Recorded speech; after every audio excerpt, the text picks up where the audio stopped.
ছাত্ররা আপনার মানে দায়িত্ব নিব, একটা দল গঠন করব, তারা আবার দেশ চালাইব। মানে আমরা এত পাগল হয়েছি, আমরা আবার এটা বিশ্বাস করতে হইব কি আমার কি পাগল হয়েছেন? আর এরা নির্বাচন করবো 300 আসনে প্রার্থী দিব। আপনার জাকের পার্টিও তো 300 আসনে প্রার্থী দেওয়ার যোগ্যতা আছে, কিন্তু ছাত্রকে 300 আসনে প্রার্থী দেওয়ার যোগ্যতা আছে? এটা দল। ছাত্ররা বাংলাদেশের 300 আসনের মধ্যে যদি নির্বাচন করে, আমার মনে হয় না যে কোনো জায়গাতে একটা আসন পাইব। আপনার জনগণের ভোটে এরা আমার মনে হয় মেম্বার হওয়ার যোগ্যতা নাই। আপনার জনপ্রিয়তা থাকলেই কেউ পার্লামেন্টে যাইতে পারে না। মাহমুদুরও মান না, অনেক জনপ্রিয় লোক না, পার্লামেন্টে যায়, এমপি নির্বাচিত হয়। অনেক আছে না, জুনায়েদ সাকি অনেক জনপ্রিয়, কিন্তু নির্বাচিত হয়। আপনার ওই যে জনপ্রিয় হইলেই যে আপনি নির্বাচনিত হইবেন বা পার্লামেন্টের সদস্য হইবেন, এটা আপনি কইছে কি? সারজিস আলম জনপ্রিয় বর্তমানে, কি ধরেন একটা সংসদে দাঁড়াইলো, একটা প্রার্থী হইলো, এমপি হইব? আপনার জনগণের ভোটে এরা আমার মনে হয় মেম্বার হওয়ার যোগ্যতা নাই। এরা বলতে এই যে বিশেষ করে সমন্বয়ক হাসনাত আব্দুল্লাহ, সারজিস আলম, হ্যাঁ, এরা তো ফেসবুকে ভাইরাল নেতা, ঠিক আছে, এটা ফেসবুকের নেতা, কিন্তু এরা ওই জনগণের নেতা না। আপনি মাঠে যান, ওই এলাকা নির্বাচনী এলাকা আছে না, প্রত্যেকের নির্বাচন দাঁড়াই তখন যদি আসন পাইছে আপনি ওই সময় আমরা জিগে, আরে ভাই হিরো আলম আছে না, হিরো আলমের পিছনে অনেক মানুষ দৌড়ে, ঠিক আছে, মূলত মানুষের টোল করে, হ্যাঁ টোল করে। তো হিরো আলম কি পার্লামেন্টের সদস্য হইব? এটি শুধু একটা ফালতামি, এক ক্যাটাগরি।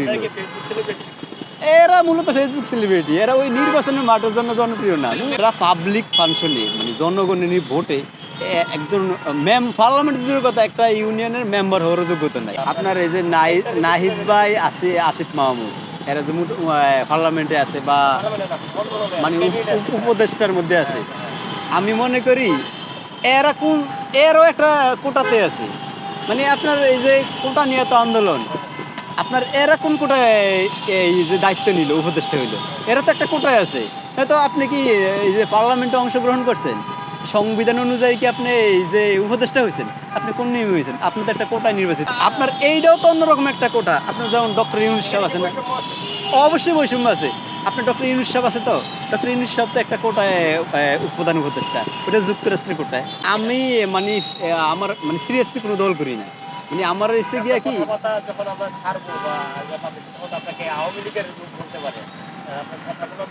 দেখেন, অনেকেই কইতে পারে যে আমি কোন দল করি, ঠিক আছে, আমার মানে একটাই মানে সরকারের যে থাকে অকারেন্স করে না, আমি অকারেন্সের বিরুদ্ধে গুনগান গাই, ঠিক আছে, ওইটা যে সরকারে আসুক, মানে অকারেন্স করলে আমি এটার বিরুদ্ধে। আপনার এই যে এই বক্তব্য আসলে ভাইরাল, ভাইরাল তো আপনার অনেকই হয়, ভাইরাল দিয়ে কী হয়? ভাইরাল না, আসলে এটা হচ্ছে গিয়ে আমাগো এই যে আমরা যারা এই থার্ড ক্লাসের মানুষ আছি না, এটা হচ্ছে গিয়ে আমাগো মানুষের মুখের একটা ভাষা, বা সবাই ব্যস্ত, এই মূলত আমাদের সাধারণ মানুষ যারা আছি আমাদের মূলত ভাষাই এইটা আমগো, এটি আমার মনে হয় না। কেন? কারণ একটা আছে, আমি দেখছি বিগত সময় মানে আওয়ামী লীগ বিষয়ে যারা বেশি বাড়াবাড়ি করতো বা একটু বেশিই বকতো, তারা কিন্তু মানে খুব একটা বিপদে হতো। মানে এই যে মিডিয়া আছে না, মিডিয়া আমার মনে হয় না যে এত স্বাধীন আছিল, ঠিক আছে। আমি যদি আজকে কিছু বলতাম আওয়ামী লীগের সময়, আমার মনে হয় ডিবি হারুন ছাড়তো না, ঠিক আছে। কই যাওয়ার লাগতো আমি নিজে জানি না, তবে একটা একটা পজিটিভ একটা দিক আছে যে আসলে স্বাধীন, মানে মনের আবেগ বা মনের অভিরুচি প্রকাশ করা যায়।